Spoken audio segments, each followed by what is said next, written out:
just the third one, so I ordered the others to read. But I actually didn't love the first one.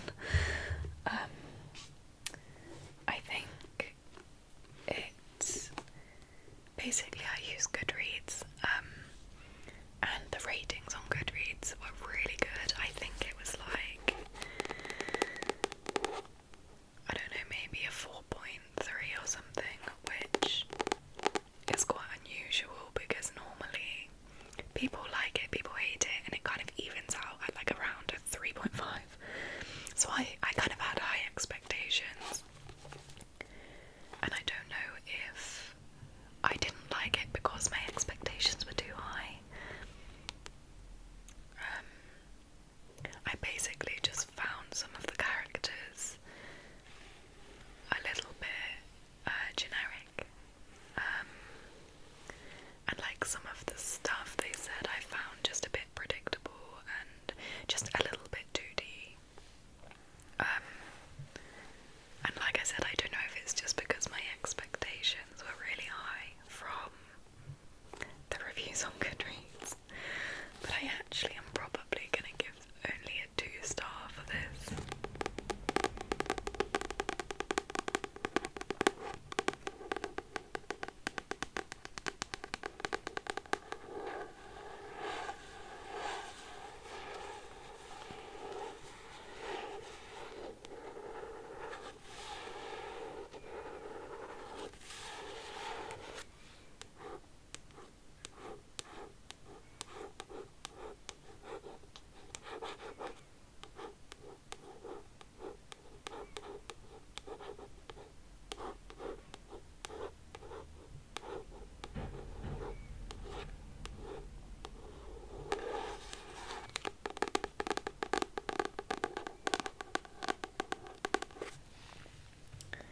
And so then, because I had the third book, I tried reading the second, which is called Black Money.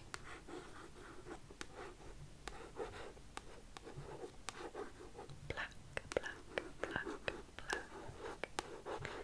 Money, money, money, money, black money. And I'm not usually one for not finishing books. You can see this is how far I got into, like, I did give it a good go, but I just really wasn't enjoying it. And so I just stopped reading it. So that car is so loud. But yeah, I stopped. I'm probably not gonna go on to book 3. It just wasn't for me. So yeah, that's those 3. I was really hoping it was gonna be a series because there's quite a lot of them, and I was really hoping it would be a series I could get into, so then I'd have loads of books to read, but there we go, that's how it works sometimes.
this one from my last video.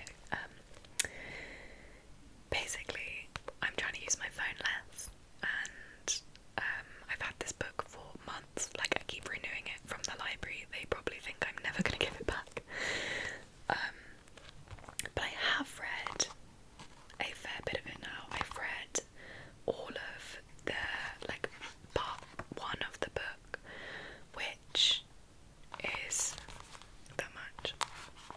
And the first part of the book is just kind of explaining how bad your phone is and like all of the negative effects it can have on your life.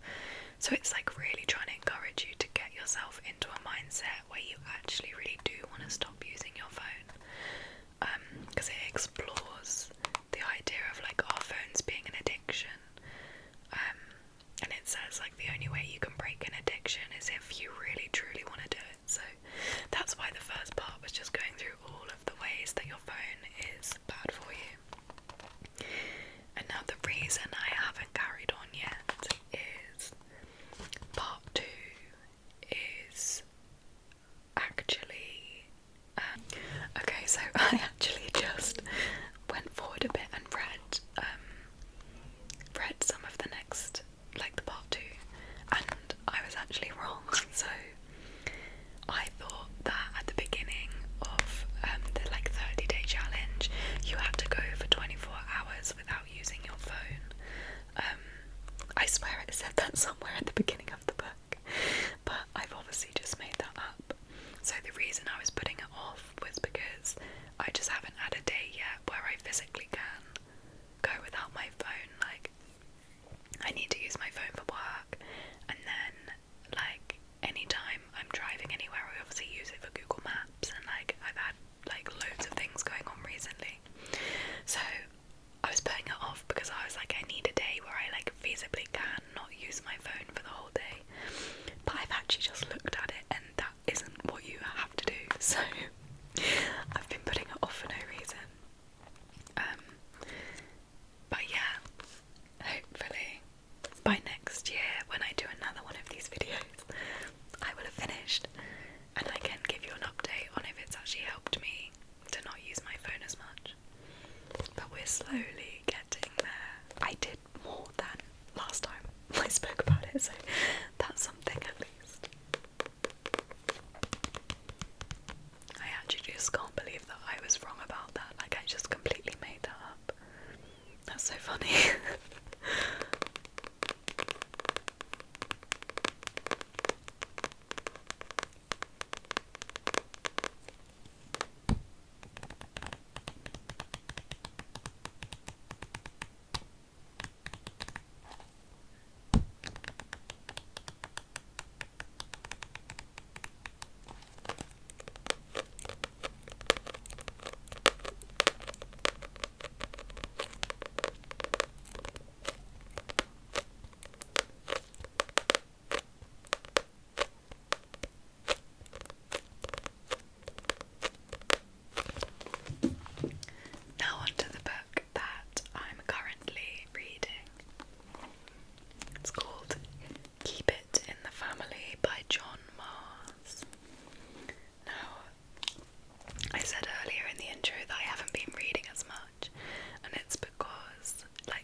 says